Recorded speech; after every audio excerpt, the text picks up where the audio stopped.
Well, let's talk a little bit about how to read Frederick Douglass. He's writing from the 1800s, and so his language is going to be pretty different than ours.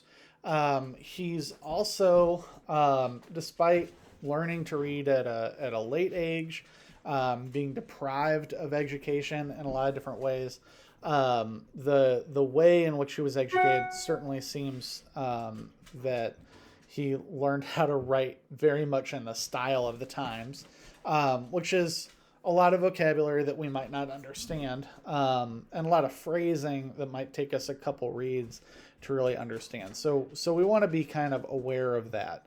And so let's look at this second paragraph where he says, "My mistress was, as I have said, a kind and tender-hearted woman, and in the simplicity of her soul she commenced, when I first went to live with her, to treat me as she supposed one human ought to treat another."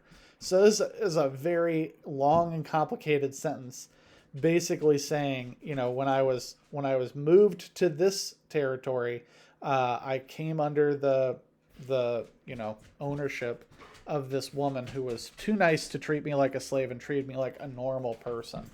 And so what did she do? Well, she eventually decides she's going to teach him how to read. And that, of course, is going to be a conflict, right? Because, as her husband will point out to her, if you teach oppressed people how to read, then suddenly they'll be much more aware of their oppression, and it's only going to lead to, bad things for the oppressor.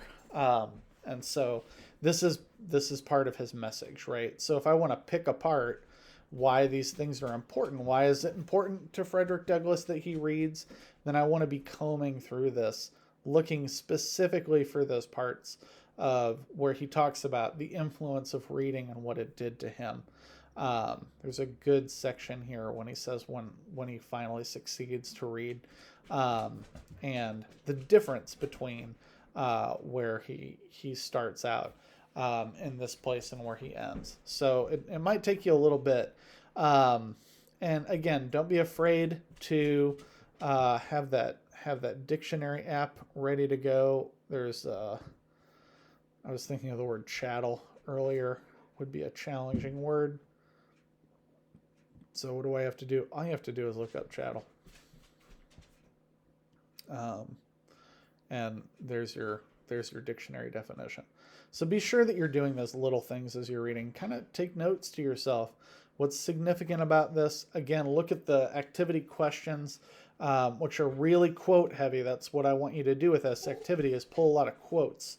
And then both in your writing, but especially in our discussion, we can talk about these quotes, and why this is a good story. We're also going to talk about what it doesn't meet the qualifications for our class list. If I was to grade this for our class, it wouldn't meet all of our standards.